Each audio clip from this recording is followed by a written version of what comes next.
नमस्कार। हाल ही में आई सबसे बड़ी आरपीएससी एसआई एग्जाम न्यूज़ ने वाकई हर तरफ हलचल मचा दी है। आज के इस खास विश्लेषण में हम इसी ऐतिहासिक फैसले की तह तक जाने वाले हैं। राजस्थान लोक सेवा आयोग यानी आरपीएससी ने सब इंस्पेक्टर भर्ती परीक्षा को लेकर एक बहुत ही बड़ा और कड़ा कदम उठाया है। राज्य सरकार की सिफारिश के बाद जो फैसला आया है वो किसी भूचाल से कम नहीं है। चलिए इस पूरे ज्वलंत मुद्दे को अच्छे से डिकोड करते हैं। तो सीधे मुद्दे पर आते हैं। 5। अब ये कोई मामूली नंबर नहीं है। ये उन हजारों मेहनती उम्मीदवारों के लिए एक बहुत ही लंबा, थका देने वाला और सच कहें तो एक दर्दनाक इंतजार रहा है। पूरे 5 साल का लंबा सफर, विवादों, लंबी जांच पड़ताल और धांधली के गंभीर आरोपों के बीच ये समय बीता है। लगातार हो रहे विरोध प्रदर्शनों और असमंजस के माहौल ने उम्मीदवारों को मानसिक तौर पर काफी तोड़ा है। लेकिन अब इस 5 साल के कड़े संघर्ष के बाद फाइनली एक बहुत बड़ा निर्णायक मोड़ आ गया है। और वो निर्णायक मोड़ क्या है? खैर, बहुचर्चित आरपीएससी एसआई भर्ती परीक्षा 2021 को अब आधिकारिक तौर पर पूरी तरह से रद्द कर दिया गया है। जी हां, पुरानी परीक्षा का अस्तित्व अब पूरी तरह से खत्म हो चुका है। लेकिन सबसे बड़ी और अहम खबर यह है कि अब ये परीक्षा एकदम नए सिरे से और पूरी पारदर्शिता के साथ आयोजित की जाएगी। और इसका टारगेट क्या है? इस नए री एग्जाम के सितंबर 2026 में होने की पूरी संभावना है। इतने लंबे समय से जो भी लोग एक स्पष्ट फैसले का इंतजार कर रहे थे, उनके लिए ये एक बहुत ही सीधा और स्पष्ट संदेश है। अब सबसे दिलचस्प बात यह है कि आखिर इस नए री एग्जाम में बैठने का मौका किसे मिलेगा।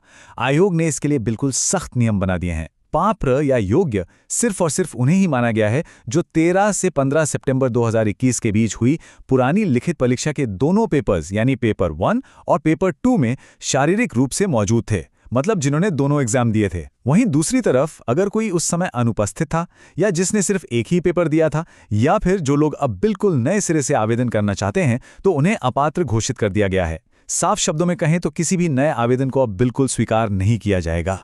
तो एक बहुत ही लाजमी सा सवाल उठता है कि इन कड़े नियमों के फिल्टर के बाद आखिर कितने लोग बचते हैं? संख्या है 3,83,907। प्रदेश के लाखों युवाओं की भारी भीड़ में से बस यही वो सीमित उम्मीदवार हैं जो सारे मापदंडों पर खरे उतरते हैं। इन्हें ही इस नई परीक्षा में बैठने के लिए आधिकारिक रूप से हरी झंडी मिली है। इसका सीधा सा मतलब ये है कि आने वाले समय में जो भी कड़ा मुकाबला होगा वो सिर्फ और सिर्फ इसी स्पेसिफिक ग्रुप के बीच होने वाला है। चलिए देखते हैं कि अब आगे की रूपरेखा कैसे तैयार हो रही है। उन 3,83,000 योग्य उम्मीदवारों के लिए अब एक बहुत ही ज़रूरी टाइमलाइन सामने आती है जिसे समझना बेहद आवश्यक है। सबसे पहली और अहम तारीख है 16 मई। इस दिन आवेदन में सुधार करने के लिए करेक्शन विंडो खोली जाएगी।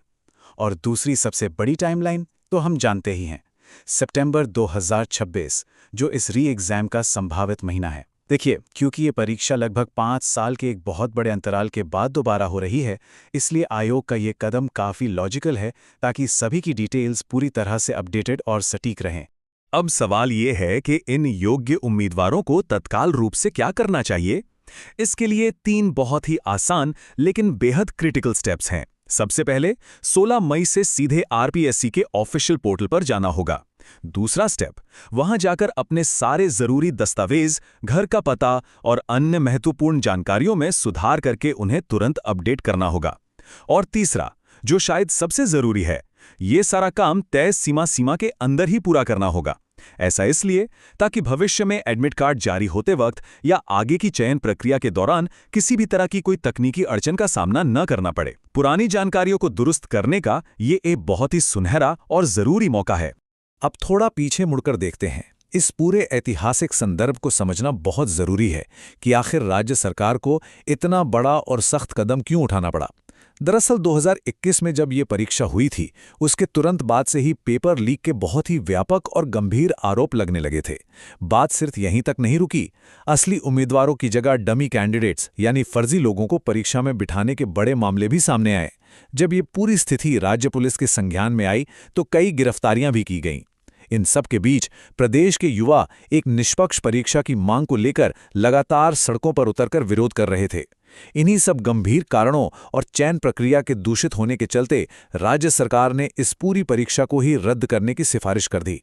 इन सारे कड़वे अनुभवों और लंबे संघर्ष के बाद सरकार की सिफारिश पर लिया गया ये फैसला वाकई एक नई किरण लेकर आया है। इस पूरे फैसले के पीछे का जो मूल इरादा है उसे इन शब्दों में बहुत ही बेहतरीन तरीके से समझा जा सकता है। पारदर्शी चयन प्रणाली की उम्मीद कर रहे मेहनती और ईमानदार युवाओं के लिए एक बड़ी राहत। जिन युवाओं ने ईमानदारी से दिन रात एक करके पढ़ाई की थी, उनके लिए ये फैसला एक नई उम्मीद बनकर उभरा है। अब उन सभी के पास सितंबर 2026 में होने वाली इस नई परीक्षा के लिए खुद को फिर से तैयार करने का भरपूर समय है।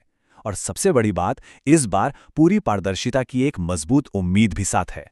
तो आज के इस गहन विश्लेषण के अंत में एक बहुत ही बड़ा और विचारणीय सवाल खड़ा होता है।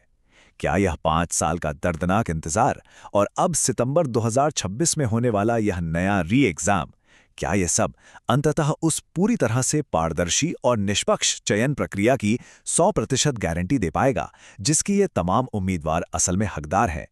यह एक ऐसा गंभीर सवाल है जो आने वाले समय में राज्य की सभी भर्ती परीक्षाओं की दिशा तय करने वाला है। खैर, समय ही इसका सही जवाब देगा। इस महत्वपूर्ण मुद्दे को गहराई से समझने के लिए हमारे इस विश्लेषण के साथ जुड़ने के लिए बहुत बहुत धन्यवाद। जागरूक रहें और नई जानकारियों के साथ अपडेटेड रहें।